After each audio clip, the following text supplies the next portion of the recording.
Hello, I'm Amundsson. In this video we're going to visit Drottningholm on the island Lovön in the Lake Mälaren.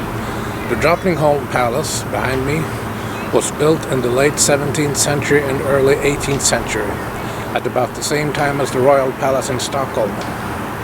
The entire area out here with the palace, the Chinese Pavilion, the park and the Drottningholm Theatre is on the United Nations World Heritage List. And this is also where the King of Sweden, Carl Gustaf, lives. The best way to go to Drottningholm is by boat, and a boat tour is a treat in itself. In the summer, ferries depart daily from this dock close to the Stockholm City Hall. The ferry operator Strömma offers packages with tickets for the boat and prepaid entrance to Drottningholm Palace. Choose an early departure as it will give you more time to spend at Drottningholm. There's a lot to see out there and you're going to need every hour.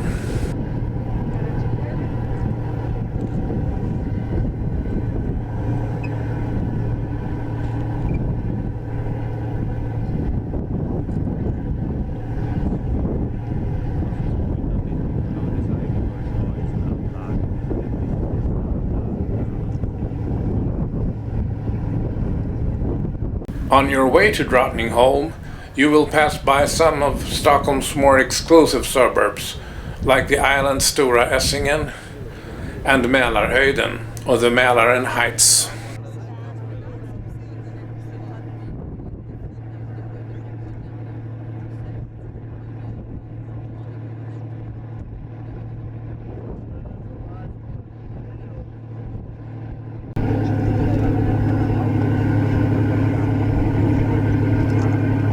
After about an hour, you'll arrive at Drottningholm Palace.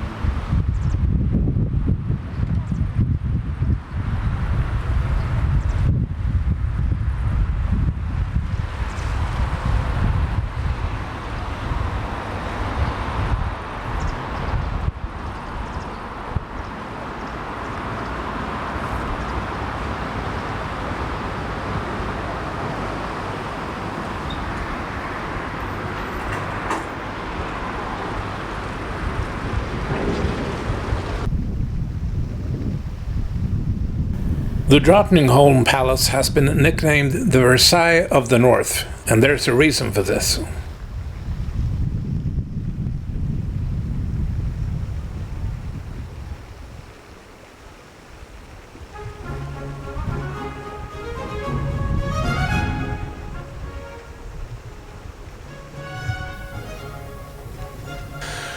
Visitors to the Drottningholm Palace can take a guided tour, walk around by themselves, or do both.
Imported marble was very expensive at the time when the Drottningholm Palace was built. So what looks like marble on the walls here is actually just an imitation painted on wood.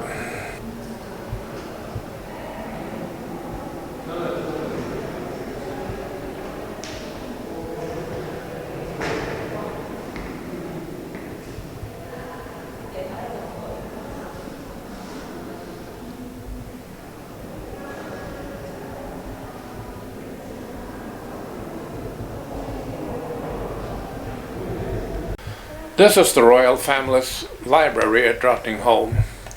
The old Swedish kings were well-educated people.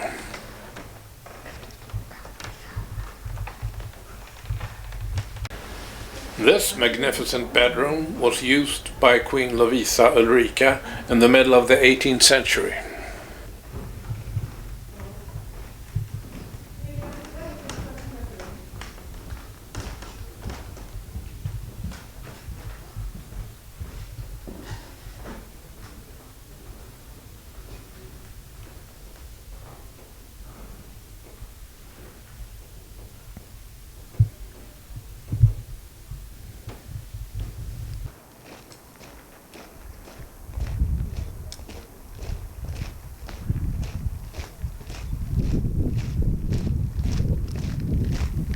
The traditional change of guards at the Drottningholm Palace takes place once a week.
After seeing the palace, take a walk in the big beautiful park and don't forget to visit Kina Slott, the Chinese Pavilion, located at the other end of the park from the palace.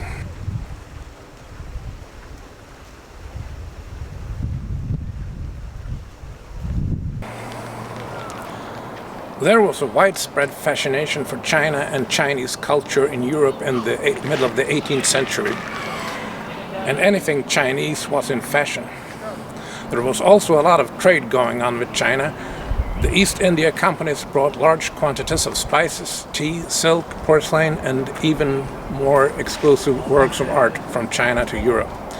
So in July 1753, the Swedish King Adolf Fredrik gave his wife Queen Lovisa Ulrika a very special birthday present, Kina Slott, or the Chinese Pavilion, a small summer castle filled with Chinese artifacts here in the park at Drottningholm. This is not the original building. It was made of wood and it was replaced a few years later with a more durable construction. The construction of the new Chinese Pavilion was completed in 1769.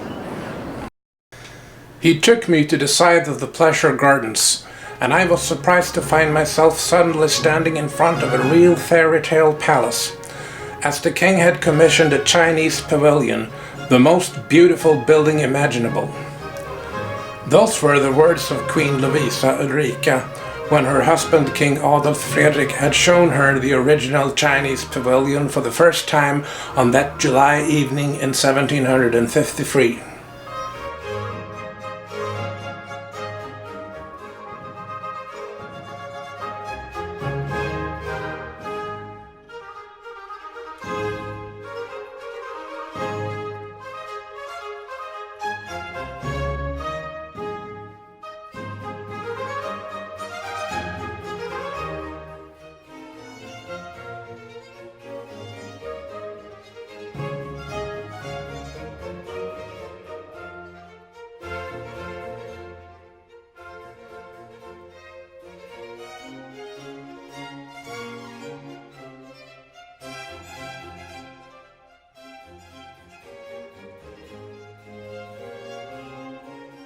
There's also a small library in the Chinese pavilion, this room. Adolf Fredrik's son Gustav liked to sit here and read books and write his own plays for the Drottningholm Theatre. Gustav later became King Gustav III. He was assassinated in 1792 and the murderer was executed in public shortly after that. This is the guards' tent close to the Chinese pavilion that used to house the royal guards. It was built in 1782, is made of wood and was designed by Fredrik Adelkrantz, the same architect who designed the Chinese pavilion. The Drottningholm Theatre was commissioned by Queen Lovisa Ulrika and built in the years 1764 to 1766. It was carefully restored and then reopened in the 1920s and is still being used. That is, you can still go there on some evenings to watch a play or listen to classic music. Entrance to the Drottningholm Theatre is not included in the entrance fee for the Drottningholm Palace. If you want to see the theatre, you will have to take a guided tour and pay an additional entrance fee.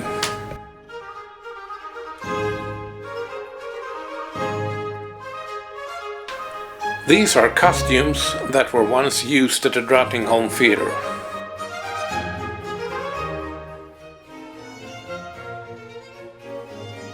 The Drottningholm Theatre has a backstage machinery for sound and visual effects that was state-of-the-art at theatres in the late 18th century, and the guides will be happy to give you a demonstration.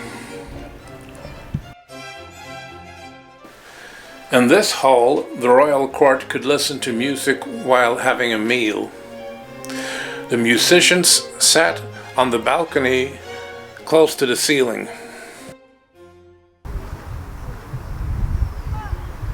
There is a very nice restaurant close to the palace where you can have lunch or afternoon coffee. I've been there several times and I can strongly recommend this place. That's all for this time.